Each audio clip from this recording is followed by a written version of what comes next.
மன அளவுல சில பேருக்கு சங்கடம் இருந்துகிட்டே இருக்கும், மன ரிலாக்ஸ் இருக்காது, மன அமைதி ஏற்படாது. எதையாவது ஒன்று நினைச்சு கவலை வரும், எதையாவது ஒன்று நினைச்சு பிரச்சனை இருந்துகிட்டே இருக்கும். மனசு கொஞ்ச நேரம் நிம்மதியா இருக்கணுமே, அது இதுன்னு போய் அலம்பிட்டே இருக்கும். மன அமைதியும் ரிலாக்ஸும் குறைந்து இருக்கிறவங்க உடல் ரீதியாகவும் பிரச்சனை இருக்கும். சில பேருக்கு மாற்றி மாற்றி ஏதாவது செய்யும், கொஞ்சம் வயிற்று வலிக்கும், அப்புறம் கொஞ்சம் கலை வலிக்கும், அப்புறம் காய்ச்சல் வரும், அப்படி கொஞ்சம் உடம்பெல்லாம் வலிக்குது, அங்கே வலிக்குது இங்கே வலி, இப்படி ஒரு நிலை இருக்கும்.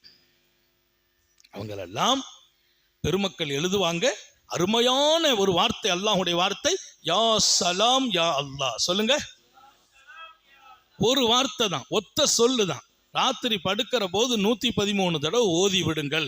நீங்கள் ஓதிட்டு படுங்க. எந்த திக்ரை செய்தாலும் முன்னாலையும் பின்னாலையும் 13 சலவாத் ஓதிக்கணும்.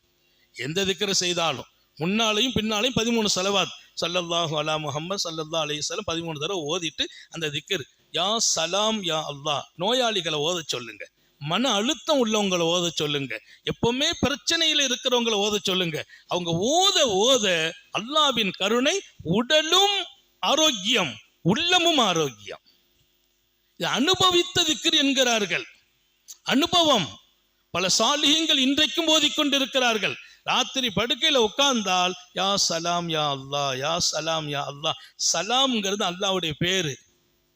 நிம்மதி அளிப்பவன், சாந்தி அளிப்பவன், சமாதானம் அளிப்பவன், சந்தோஷம் அளிப்பவன். அந்த அவனுடைய அந்த சொல் நமது நாவில் நடக்க வேண்டும். இதை கொண்டு அல்லாஹ் கொடுக்கிறது, மனசுல உள்ள பிரச்சனை போயிடும்.